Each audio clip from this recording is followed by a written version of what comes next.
Hello, hello, hello. I'm here with Greg Camarillo, former amazing NFL player, awesome all around person. And today we have Greg. Greg has had a career in football all the way up to the pros. He started at obviously in high school, being a two-sport athlete, went on to Stanford, turned down Harvard. Definitely going to ask him about that, as well as played for a few teams in the NFL and is notably known for more than one thing, but one of the things that I think is amazing is scoring one of the only touchdowns in a very tough season with the Miami Dolphins.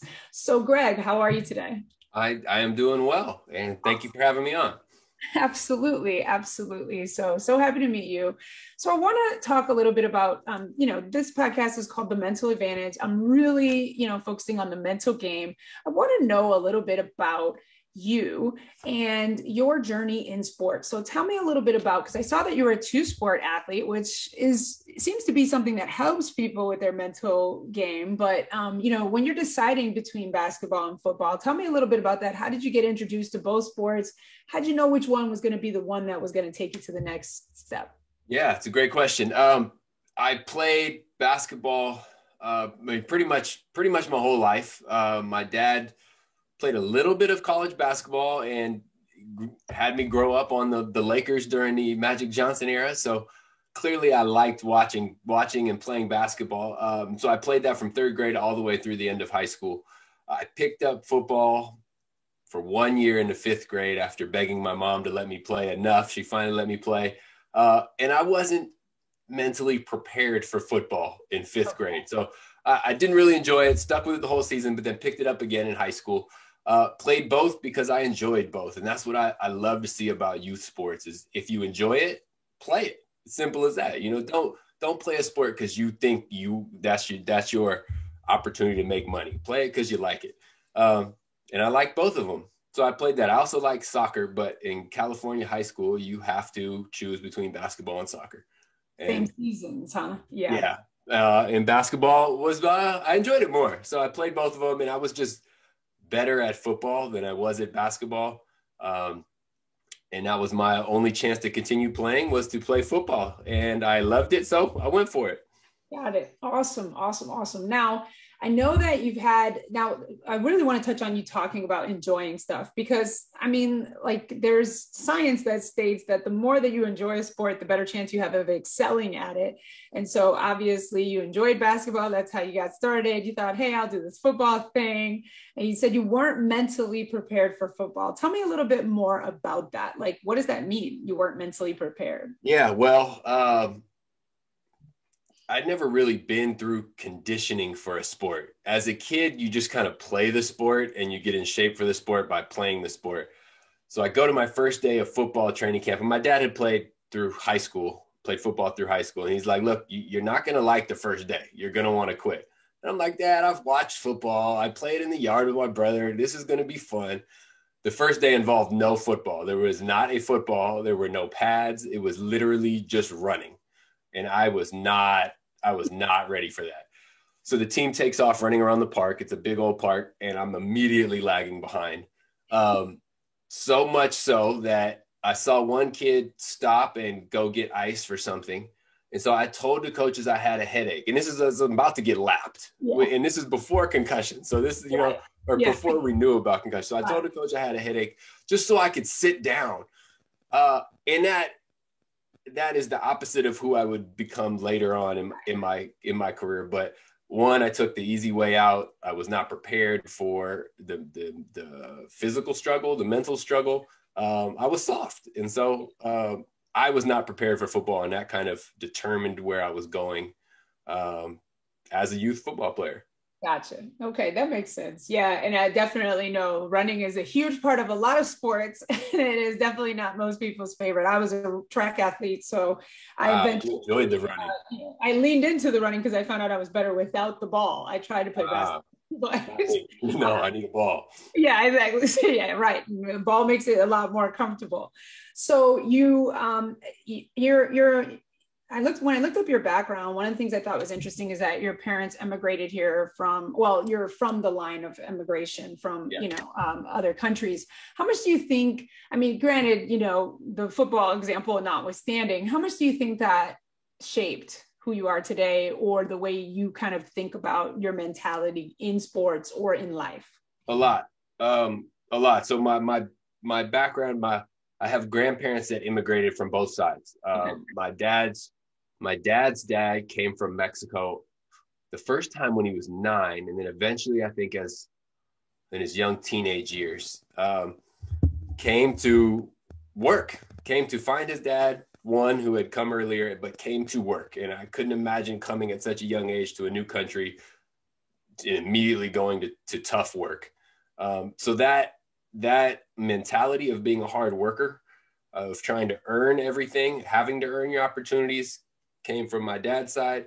My mom's side, her dad came to the United States from Hungary, a Jewish Hungarian man, also in his teens. Yeah.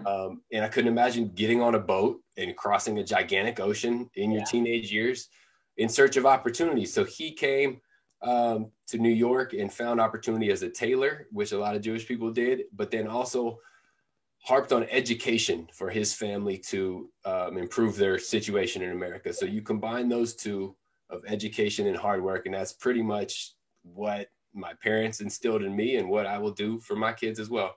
That's fantastic. That's fantastic. Are you already a parent? I am. I have 3 little girls that you will probably hear in the background of this podcast at some point. Girl dad. Awesome. Awesome. I am wondering if people, if the term came about because of Kobe or if it was something that guys were saying before then, but now everybody says it. Yes, it was around before Kobe, but it became vastly more popular because of Kobe. Because of Kobe. Yes, yes, yes. Okay. So going into, you spoke about the Magic Johnson era and we spoke a little bit about your not being mentally tough. Tell me about a time that you kind of realized what you needed. Because I mean, you were obviously taking basketball all the way to at least high school. So tell me about a time maybe that you were mentally tough in your younger years, or maybe somebody had to talk to you about your mindset and how that helped you kind of Well, that Pop Warner experience, it wasn't just that one day that shaped my whole experience, but the mentality, and I did not like football. I didn't bond well with my teammates. I didn't like the coaches yelling at me, which is a whole another form of mental toughness. But the same thing started happening in high school. We had a guy named Coach Parks, who was legendary for coaching football players, but also being really tough, came and he would do our conditioning. And the same thing happened. I didn't feel like conditioning and I got stung by a bee, and which is enough to go get some ice or something that. The trainer asked me, Greg, are you allergic to bee stings? And I was not, but I was like, I don't know, all worried because I knew they would allow me to sit out. And I had like flashbacks to Pop Warner, and I saw the direction that was going to send me. My teammates are still running. I'm the soft guy on the side whining about a bee sting. Right. And I think that was the change of my mindset. Like, don't be that guy that's sitting on the side while your teammates are fighting through things. Yeah. You need to be out there fighting with them. And, I can't say it snapped him to me I got you. Like that. But that was more of a change of my mindset of, okay, I can't be this guy on the side anymore. I need to get it together. But also from my Pop Warner experience, had a better idea of what to expect. My dad would take me to the park. I'd condition. I was a little more ready for football at the high school age. Why did you decide to pick it back up in high school after, I know obviously, but was it just hey, there was something in you that was pulling you towards football, or was it just trying to, because your dad loved it so much and or what do you think? I just wanted to play. I loved watching football. I loved playing football at the park. I just wanted to play. And high school is really that time where it's like you either play or you don't. It's not so much optional. If you want to be a football player, you play in high school. Right. And that was, I also, my brother was 3 years older, was also already at the high school and knew some of the guys from that and looked up to those football players and wanted to be like them. So it was football time. Awesome. Awesome. Okay. Well, this is great. So I know that you had some pretty great seasons in high school, ran for almost 300 yards a couple of seasons, or maybe that was in Stanford. Sorry, might be Stanford, but it doesn't matter. But you obviously, so when do you remember the time you scored your first touchdown? I'm just asking. I don't know. Oh, that's a great question. No, almost. How about I can tell you the story of the almost first touchdown. So Yeah. I was never the fastest guy, and I was a little bigger in high school. So I was a tight end for 3 years, and then our team needed more receivers, so they converted me to receiver without much thought as to how well that was going to work. Right. I think it was our very first game. I hadn't been getting the ball very much, not much love. And then at the final play of the game, we were losing and needed a touchdown to win. And so the last play of the game, they throw the ball to me. I make an excellent catch, think I scored a touchdown. The ref says I'm out of bounds. To this day, I'd love to find that guy and go back and get credit for my touchdown. But the quarterback trusted me. I made a great catch. I was technically inches out of bounds, but what that did was tell the coaches that if they needed me, I was there as a receiver. Like I could come deliver for them in the clutch. And that was the catalyst to getting much more action in the offense, which then led me to actually getting some attention from colleges. And so it was not a touchdown, not my first touchdown, but it was an almost touchdown. That was a big jump in my career. Yeah. And I think that that's a big part of like the belief process, right? Because if you haven't had that taste, you don't really know. And then you have that moment and you're just like, oh yeah. And then the other people get to see what's possible for you. And that's amazing. Yeah. And you became a pretty clutch guy. From what I read all the way up to through the ranks. So you're going for college. Okay. You said, you saw the path to football being the one that was going to take you. Now, did you already know you wanted to be, I mean, of course, every kid dreams of being professional. I'm sure you at one point wanted to be a professional basketball player and professional football player, but did you already think, yeah, I want to go all the way to the NFL at that, younger time? I had no dreams of playing in the NFL. I'm sure as a kid, like, yeah, that would be cool. Yeah. But at no point was that ever like a target of my life or my career. I had looked at college football, okay, linebackers are 220 pounds. Maybe I can get there. And I'm at like 165, 175. It was a dream. Right. So I looked at college football as like my dream of how to continue. Never did I ever look at the NFL as a realistic goal or even a like 2% chance goal. It just wasn't on my radar. And I wasn't concerned about it. I'm always interested because, I think people think like, what takes you to the pros, and it's just good probably, I think, for people who are listening to hear that it's not necessarily doesn't have to be your end goal for you to get there, because sometimes it's like, it takes that graduation in belief, right? So you get to a level where finally you're like, hey, I guess this is possible for me, but we'll get there, of course. Yeah. Can I jump in there though? I actually, and this is from my personal situation and my perspective on it. I actually don't like it to be that person's goal from a young age. If you're in college and you're a step away, I get it. From high school, I think you should be looking at the next step. It doesn't hurt to be like, oh man, that would be cool to be an NFL player. Right. But I think if you are a high school freshman and you are approaching every day, like I need to do this to get to the NFL, I think that's like too big of a jump to be looking at. I think you should be looking at, well, how can I be the best JV player? How can I be the best varsity player with college as that next step?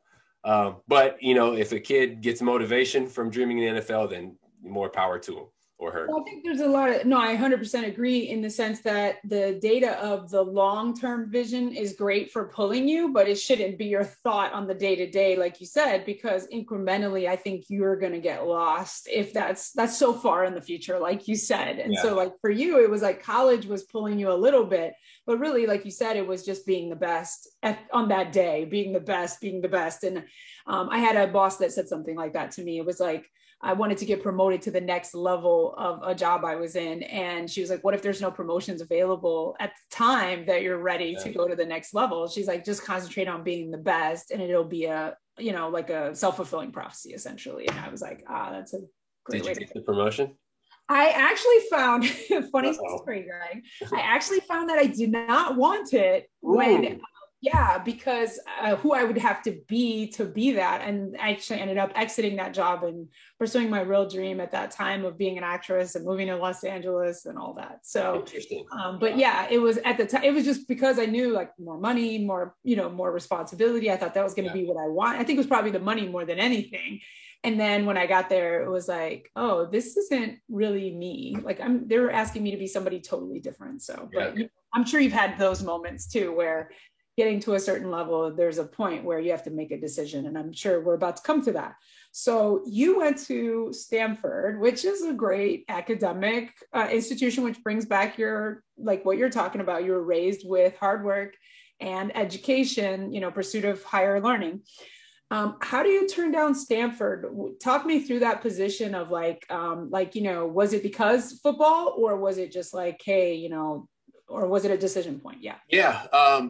So turning down Harvard was actually, and I'll explain why this, because in the sound bad, was actually an easy decision for me. I was not recruited much to play football. 0 Division I's, a few Ivy Leagues, and not like we want you to come play. More like, well, if you're going to be here, we'll give you a chance. Okay, gotcha.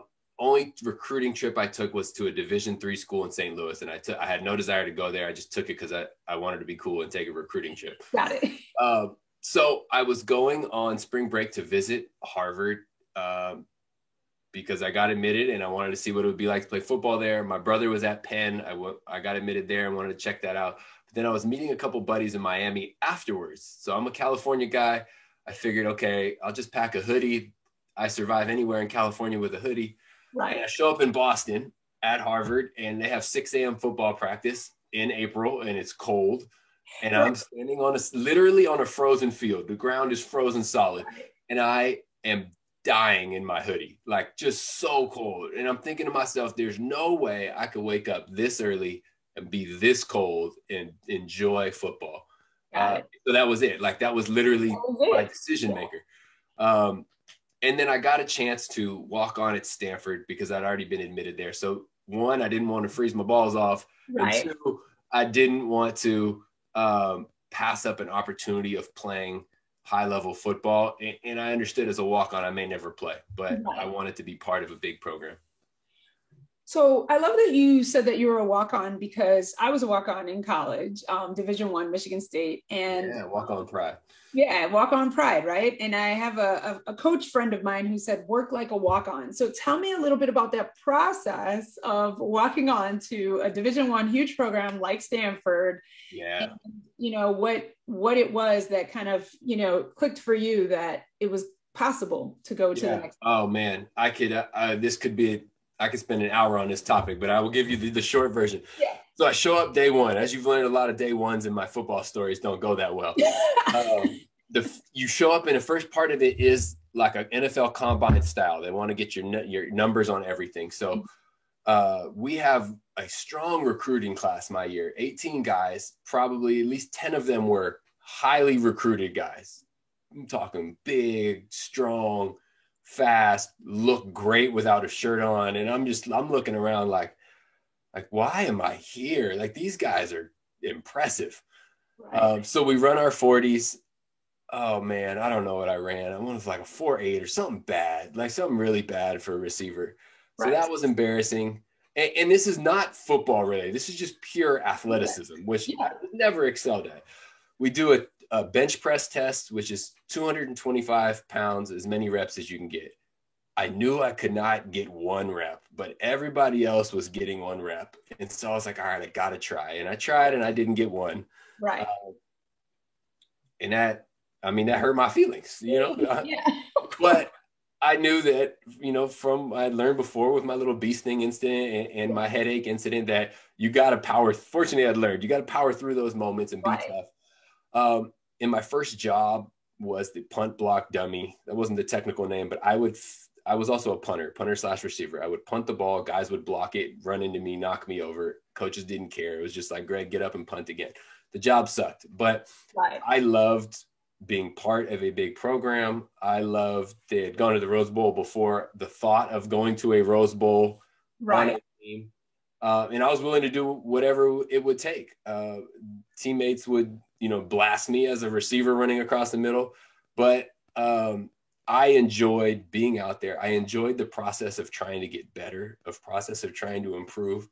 And the one good thing about being with a team of highly recruited guys is that you are getting a chance to play against great talent. And that's how you're going to get better. If you play against crummy people, you're not going to get that much better. But when you're playing against really good people, you have to improve. You have to. Right. That's awesome. That's awesome. So tell me about when you transitioned from the punter to the wide receiver. Or oh yeah, yes. I can tell you the exact moment. Okay. So my freshman year, as a walk-on, a true freshman, I think we had one or two guys actually playing. The rest of us just knew we'd redshirt and hopefully play in the future. Our senior punter was not good and was doing terribly in games. In one practice, he shanked one off to the side, and coach blows his whistle and yells, "Hey, Camarillo, get in here!" And I'm barely paying attention because there's no chance I'd play. So he puts me in there with the first team punters, the first team punt team. Right. And I'm nervous as hell. Don't know what I'm doing. Don't know how to do it.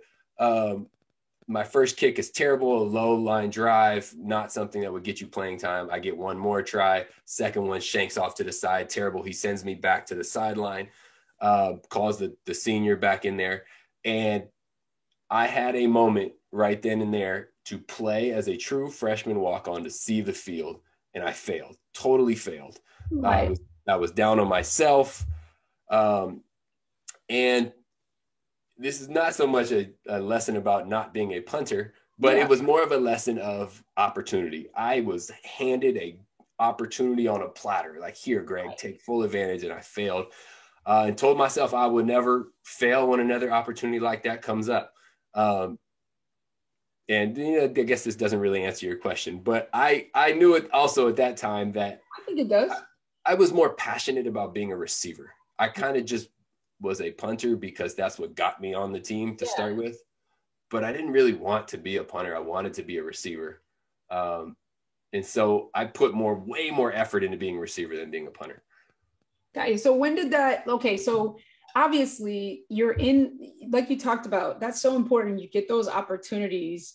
And like you said, of course, you're down on yourself, all that stuff. Do you remember, I know when he called you, you were barely paying attention. Do you remember when they are about to snap the ball, what was going through your head for those kicks at all? Yeah. Two thoughts. The first one was don't mess up. And then it was the first punt was mediocre. It wasn't like horrible, but it was mediocre. And the second one was like, I'm going to destroy this ball. And I'm not sure what sport. The only sport I can relate it to is golf, where it's like if you swing like controlled, you have a good chance of hitting it well. When you try to crush it, you ruin it. Yes. I guess baseball might be the same way, but I tried to crush it. And when you do that, all your form goes out. It's just your chances of crushing it are low. And so my mindset was don't screw up and then destroy it. And I didn't destroy it and I screwed up. You didn't destroy it. But I love how you also brought it back to the passion. And you said, one, I think it's good to acknowledge that moment became a moment of clarity for you, which was, yes, I got to walk on at Stanford, but it's not good enough to just slap myself into a position I'm not passionate about. When I got my opportunity, I wasted it. I'll never waste another opportunity again. So for me, I think it is a good example of when you kind of decided. So walk me through when you actually did start, or did you go to the coach? How did you get to the receiver corps from the kicking? Yeah, from day one, they had let me do both. Okay. Just figuring you're already here, you may as well try. We could use an extra body. So they let me do both. And I did a lot more receiving.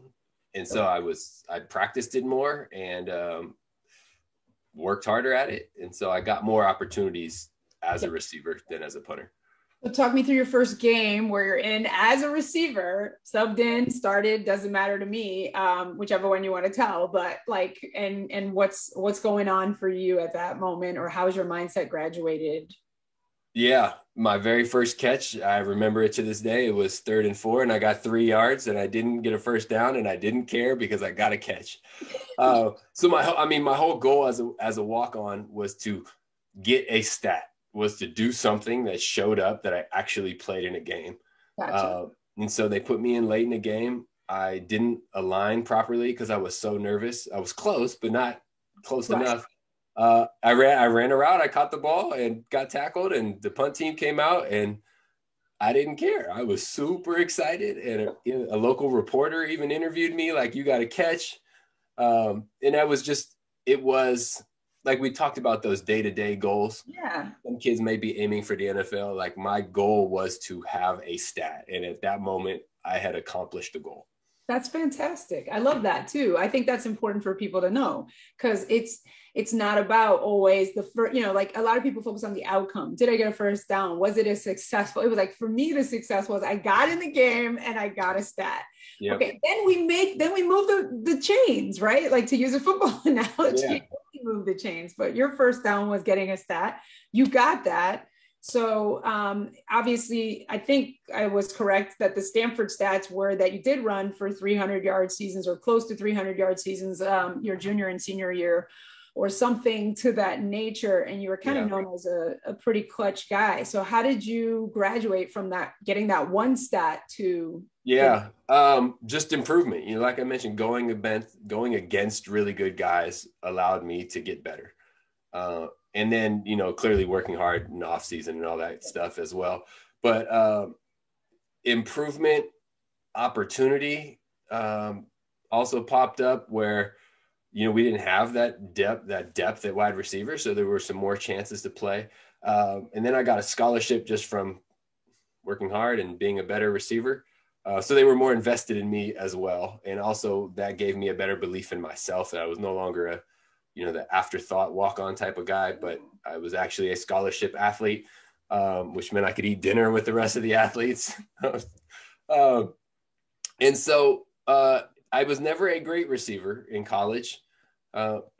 Sorry, but had a decent career. And then my teams were not good. My final 3 years, we won 10 games through 3 years, which is poor.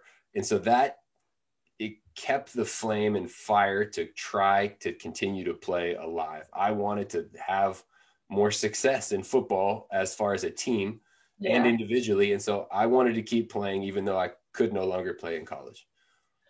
Well, I always love how, things happen the way they do to let, someone like you have the story and the arc that you did, because if Stanford's, like an amazing team, maybe your story takes a different turn. Like I don't walk on to Michigan State if they're in a year where they've got stacked sprinters, right? Yeah. But because when I came in, that's not what was going on. It was something I was able to do. Now, my story doesn't end with me getting a scholarship, but I love that you got a scholarship through hard work, determination, and just staying with it. Because I think so many people stop that 3 feet from gold. And you hear so many great stories about like walk-ons and your work ethic being the way they are because you're so hungry. How much do you think you attribute to that? I mean, well, no, I think you just said, like, if it's not that way, and partly because the team was struggling a little bit, that drove you through. It was what I call the underdog mentality. Yeah. So I was never the guy in the front as far as expectations to do well. And like we mentioned, I was a tight end in high school and just became a receiver out of necessity. So it was never like, oh, this is Greg's year. Right. I just showed up and had to work harder than others to get noticed. In college, I was a walk-on, and it was never like, okay, Greg's going to start this year. Maybe he'll lose his job. It was more like Greg's way down here in the depth chart. And what that did to me mentally was it told me that I have to work way harder to get those opportunities to be seen. And I actually enjoy that. To me, it's like, and I don't know how this works in track, but I feel like if you're in front and you are being chased, you don't have the same vision on a goal as if you're behind and I got to catch this person, and you can see yourself catching them. It's easier to me to be that underdog fighting to climb up than it is to be somebody at the top just fighting to stay there. It goes back to what you said before. Actually, it's twofold in track and field. One, the drafting on the person in the front. If you're smart enough, if you're a long distance runner, right, let them kind of take the elements, and you kind of tuck in that. I'm not a distance runner. I was a sprinter, and we were running in our own lanes. But the time that I ran the fastest split ever was when I was behind. Yeah. And so there is something for what you're talking about, to use your situation, these amazing guys, top recruited guys, sort of drive you and pull the best out of you. And the fact that you're an underdog just keeps you hungry through the process, which allows you to excel on a team that, you know, maybe otherwise you wouldn't have had that, you know, story. So I think that's amazing. So you're finishing up your college career. Talk me through how the transition is going. Are you preparing for a post no football life? When does the idea that you could play in the NFL happen? I was going to chase football, Okay. which at least I was willing to play wherever, for whatever money, for whatever reason.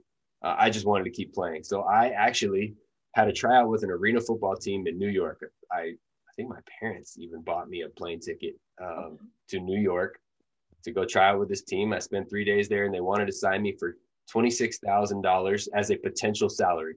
And when you're in college, that sounds like a gold mine. I was like, oh my God, I'm rich. But I hadn't graduated. Right. I still had one class. To New York, till you got to New York and saw the cost of living. No, anyway. Yes. Oh, that's a whole. Yeah. They actually, the owner owned an old abandoned, it's like a ward, like a hospital ward with ivy growing through it, straight out of a horror film. And the team lives for free in the buildings behind it, which was scary enough. But I mean, that's just part of the decision. I couldn't go make $26,000 playing arena football without graduating. That just didn't add up. So I figured, all right, let me go graduate and then just try for the NFL and see what happens. And fortunately, I got a tryout chance with the San Diego Chargers because my teammate's dad was the receiver coach for the San Diego Chargers and would watch our games and like to give Stanford guys a shot because he was also a Stanford guy. Nice. So through that personal connection, he gave me a chance to try out at minicamp, and I did enough to get signed. That's fantastic. That's fantastic. So you get this tryout, which, by the way, you hear so much about the network of the Ivy Leagues, and here's an example, right? Like being Absolutely. a guy gets you into, you know, gets your shot. Here's an opportunity. You don't waste it. You get signed. But tell me a little bit about that whole process, your mentality through the process of like being there and being like, I mean, you're driven about it.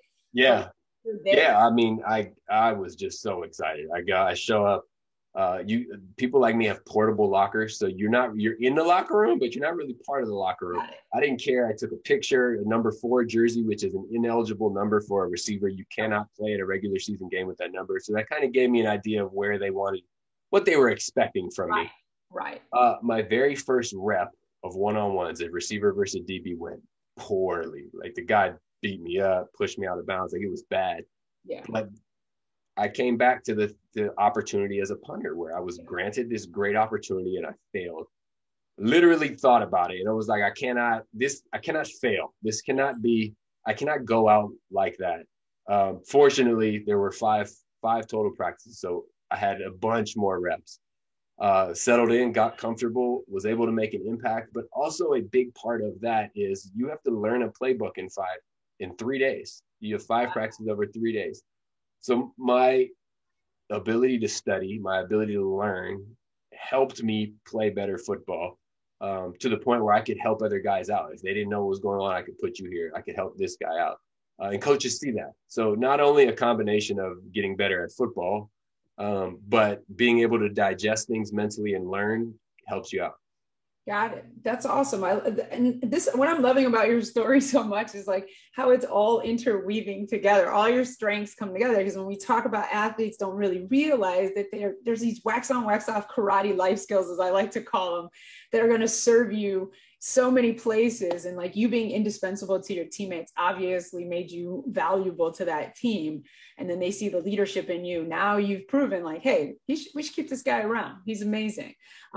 He's helping everybody be better. And that's, rising tide, lift all boats sort of stuff. So do you remember your first successful moment in that process of becoming a San Diego Charger besides getting signed? I mean, of course, you can talk to me about that day too. Yeah. So I spent my whole first year on the practice squad. And then going into my second year, it actually very related. The ability to learn a playbook got me a job. So I was doing more on special teams. So I would, go run into people. I would do whatever the coaches need me to. And that was part of it. But as a backup wide receiver, you need to be able to play multiple positions. You know, if one receiver goes down, you need to be able to plug in here, here, here. If tight ends go down, then we could plug you in there. A running back, you just need to know. The more you know, the more opportunity you have to jump in when they need you. Gotcha. And so in a meeting, offensive coordinator calls me up to the whiteboard, or must have been a whiteboard. And we mimic a huddle. He calls a play, and then you got 15 seconds to go draw up that play. And this is my second year. I've never played in a game.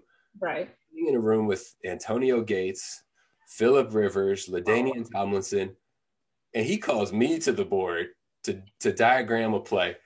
And he calls the play, and thank God he picked the play that I know inside and out. And I go up and I diagram everything. I'm just it's a Good Will Hunting when he gets to the board and starts writing. Yeah. I mean, I felt really smart at that moment. Right. So it showed to my teammates, it showed to the coach, it showed to everyone in the room that, oh shit, Greg's gonna be all right. If we need him in the clutch, it'll be okay. Like, we don't need him to go be our star receiver, but if we need him at any random moment, he's prepared. Right. And so that was a big moment for me to then go off the practice squad and get on the active roster. So I was a backup wide receiver. I played special teams, and if they needed me on a random play, I knew where I was going, and that moment proved it. And that's super important, obviously, when there's stress, et cetera, out there on the field.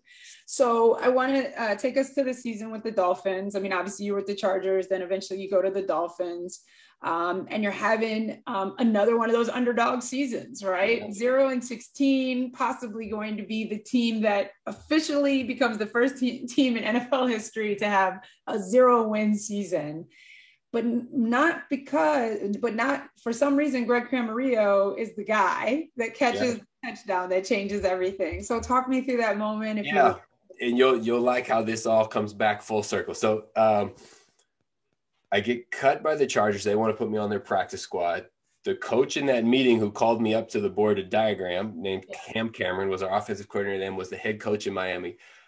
I sent him an email. Hey man, I just got cut. Do you need anybody? Because I think I can help you out. Yeah. He responds and brings me to Miami. And so I'm out there as a backup wide receiver. I'm the sixth receiver of six guys, barely playing, a little special teams here and there. Our season sucks. We're losing every week all the way through week 14. So we lost 13 in a row, but gradually I'd moved up the depth chart, and not so much because I had been playing well, but just one guy gets hurt, one guy gets traded. Next thing you know, I'm four of four receivers. I don't think there's anyone still below me, but this is 2007. It was very rare that you played with four receivers then on the field at the same time. Now it's more common, but I was the same mentality. If an opportunity comes up, I am going to be prepared. Most fourth receivers would be on the bench, like sipping Gatorade, chewing sunflower seeds. But I had my helmet on, chin strap strapped, mouthpiece in. It's that helmet right there. There, I see it. And he calls four wide receivers, and I go running in there. And to this point in my career, I had one catch for 2 yards. So I literally had done nothing. Right. And he calls the same play that he had called for me to diagram in San Diego a year before. I love the play. I know the play in and out. I run it. I get a catch. I get a first down. Next quarter, sends me back in. Same play. I run it. I get a catch. I get a first down. We go to overtime. Same play. Calls the same play. I know it. Run it. Get a catch. We get a touchdown. We score. We win. It's our only win. It's my second, third, and fourth career catches ever. Right. I was so much a nobody. The radio announcer didn't know my name, called me Rich Camarillo, which is a former punter. Got it. And so it was like a culmination of everything that I'd done. Like I had told myself, be prepared for opportunities. And here I'm handed this golden opportunity, and I was 100% prepared. And it was the catalyst for a longer career. After that, I actually became someone who catches footballs as opposed to just a random guy on the sideline. Exactly. I love that. So as you're running, now you say you love to play, as you're running towards that touchdown, do you remember what you were Yes, thinking? Okay. absolutely. I rarely was ever in the open field. Like I just was never a Yeah. speedster. So I'm looking over my shoulders, scared, like, oh my God, they're going to get me. They're going to get me. I actually think somewhere around the 30-yard line, I think to myself, we're in field goal range. If I get tackled, it's fine. Yeah. Um, and then I score a touchdown. And I hadn't been in the end zone since high school, which is a very Yeah. foreign feeling. It had been so long. But it was just a moment of celebration, and not like it's the closest I've come to celebrating a championship. We celebrated like it was one, just from the relief of being defeated every week and finally not having that feeling. We celebrated. That's awesome. I'm just, that's huge. Your story is amazing. I'm so glad that we're doing this because I'm like finding out so much about you that I would have never, that Wikipedia can never know, right? If they don't meet the guy. So, because, like a lot of people get relegated to their stats, but there's so much power in your story. I mean, you basically went, like did everything you needed to do to have this arc, but like, just from the Stanford connection to getting on the team, working hard, making yourself indispensable, going to, San Diego, having that moment at the whiteboard, going here. Oh, I'm just loving this. Okay.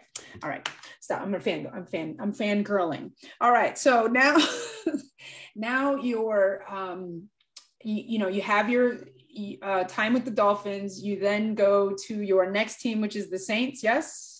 I got traded to Minnesota. Oh, Minnesota, the Vikings. Yeah. I'm sorry. Okay, so Minnesota, and talk me through the process of like you maybe kind of getting to the end of your football career and what's going on with you mentally in that point. Yeah, so I spent 2 years in Minnesota, and then I became a free agent for the first time, in which I was really excited about that because you get to pick where you go and get to see like your value. How much does a team want you, which I had never experienced. And it was the polar opposite experience. So I was expecting phone calls. I got 0 phone calls.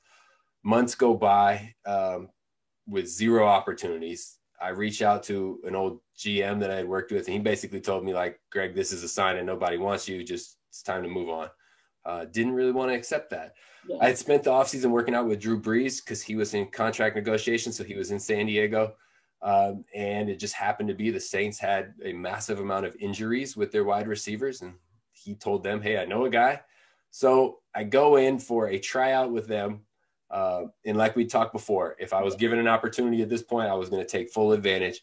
I caught every pass they had thrown to me. I ran the fastest 40 time. And this is at 30 years old. Fastest 40 time I've ever run. Was in good shape. I was ready. Yeah. They signed me. I spent a couple weeks in camp. And then I'm on and off the roster all season based on their needs, based on injuries. So I never really felt part of the team. Yeah. My body was hurting. My wife was pregnant. And it just was, everything was pointing to it's time to hang them up. And I also wasn't that passionate because didn't feel part of the team. I didn't feel bought in. I didn't really, I want to win, but I didn't really care that much if we win because I was probably going to be at home next week anyway. Right. So all of that combined to, and like my head was hurting, like all kind of, it was just time. So my opportunities in the NFL were pretty much gone at the same time where I was like, okay, my passion and my body aren't really agreeing with this, but it is more so the NFL was done giving me opportunities. Right. Because if another one had come up, I would have taken advantage of it. My body was giving out at the same time opportunities were.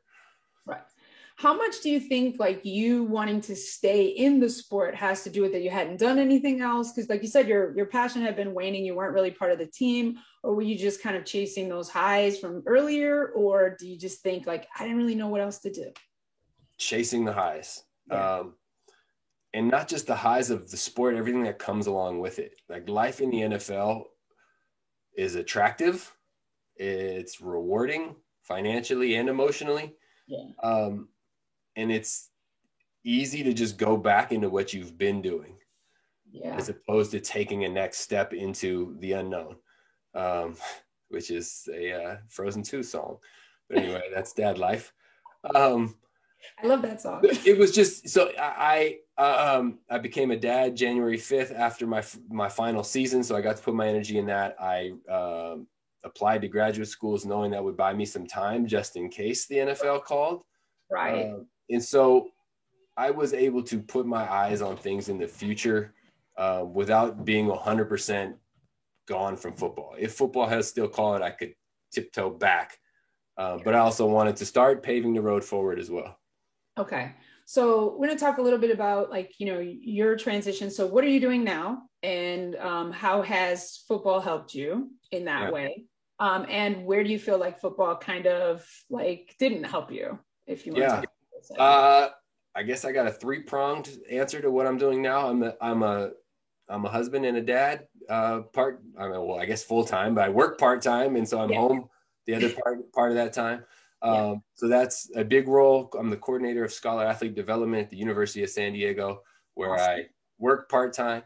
And then during the football season, I do local broadcasting on a post-game Sunday night football show in San Diego, where football has helped.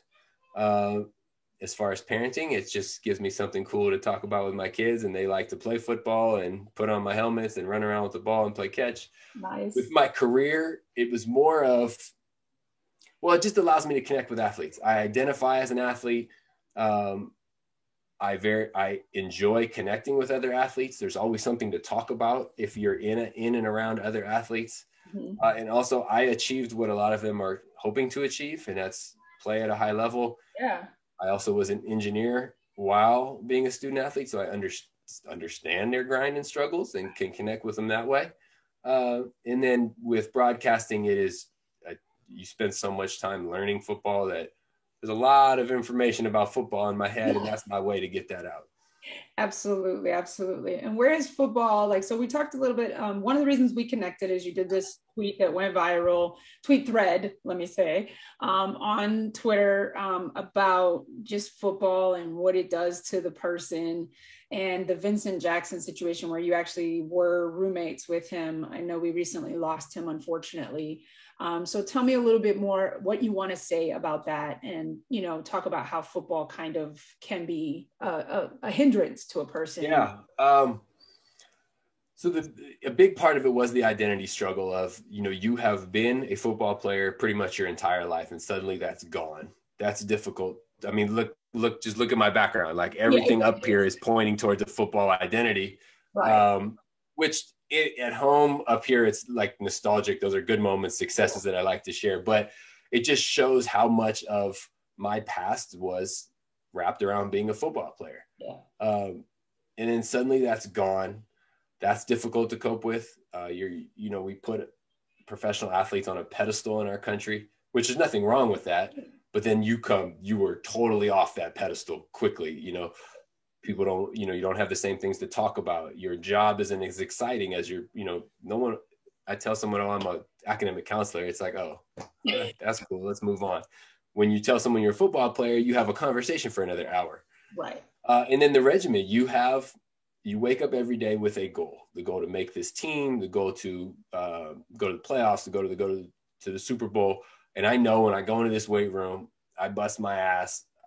I'm doing that to achieve this goal. This schedule, these meetings, this practice, these teammates are all towards achieving a goal. We bond together to achieve a goal.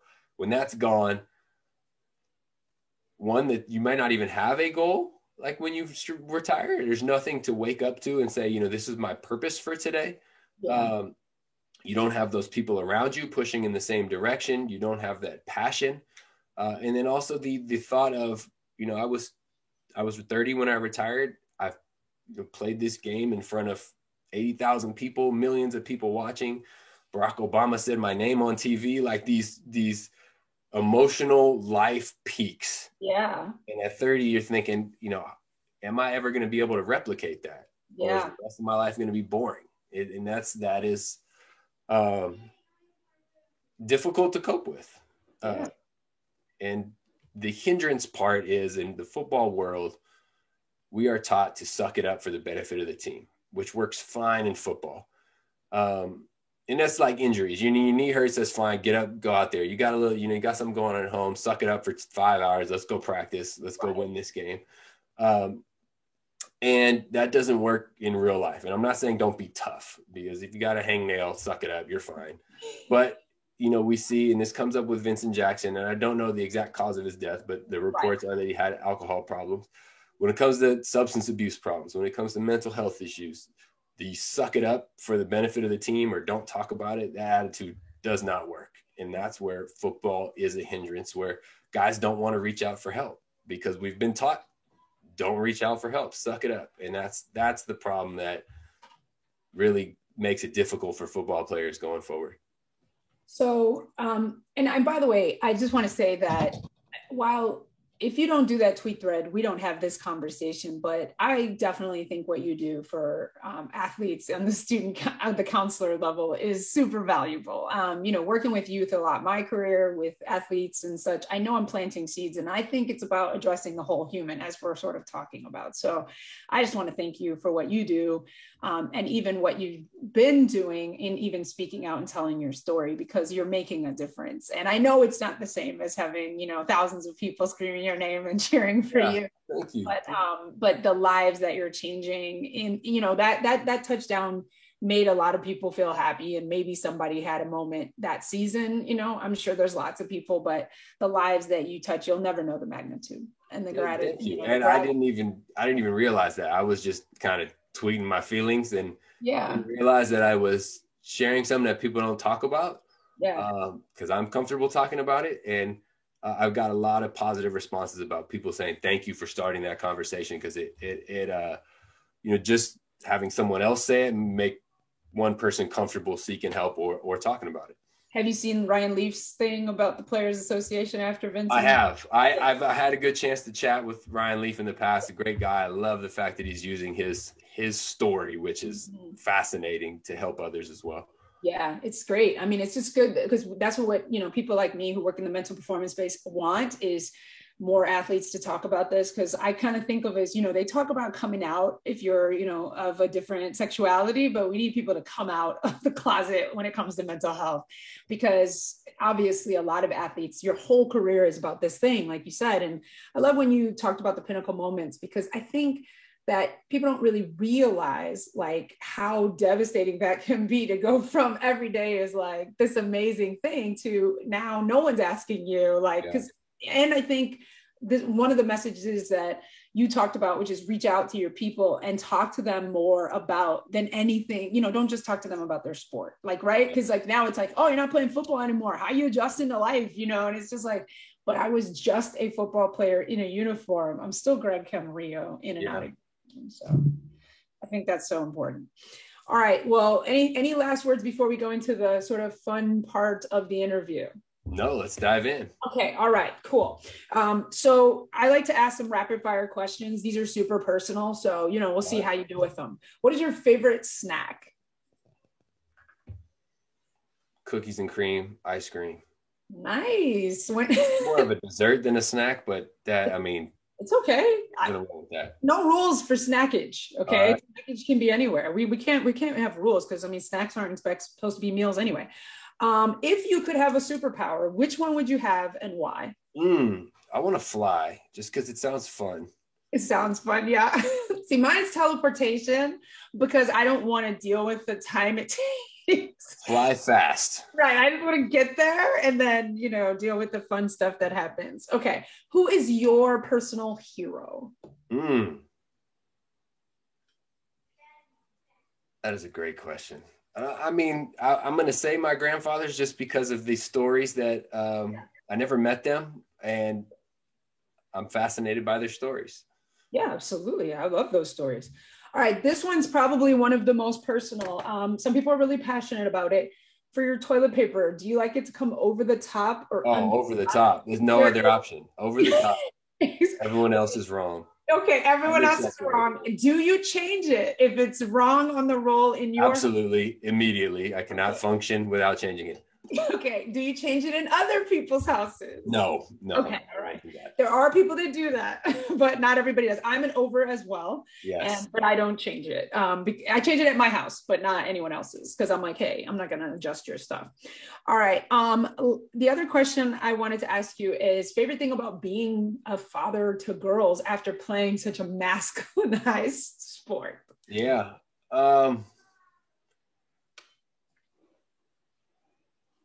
I think, well, in the world of sports, I think that I enjoy watching them want to play all of the sports and wanting to play football. And they say, Dad, we'll watch. And why are there no women playing football? Can I play football? Hell yeah, you can play football if you want to play football.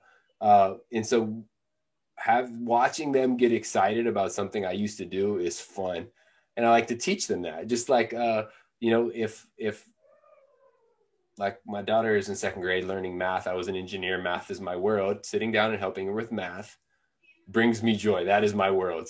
Watching them play football with me and getting excited about that it brings a lot of joy. That's awesome. That's awesome. And what do you think the mentality of football prepared you more for being a parent? Like, what do you think, or just mentality in general? What is the different mentality you need to be a parent? Grinding when you're sleepy, that training camp mentality. You wake up early and you do not want to get out of bed, but you grind through it anyway.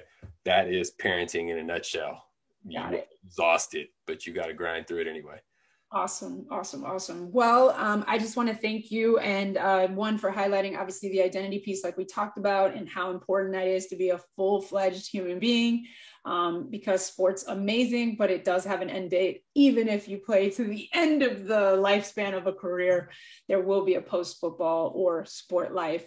And, and the good things that the lessons that I heard from you were hard work, take opportunities when they come, don't be that guy, and just be indispensable and be valuable and go after what you want. I mean, just all the stuff, you working out with Drew Brees, you calling that GM, you making those phone calls to those coaches, really kept your dream alive for a long time. So I think it's amazing. Any last words? No, you nailed it. Preparation and opportunity. Be prepared when that opportunity comes. Absolutely. Well, thank you so much, Greg. This has been amazing. Awesome. Thank you.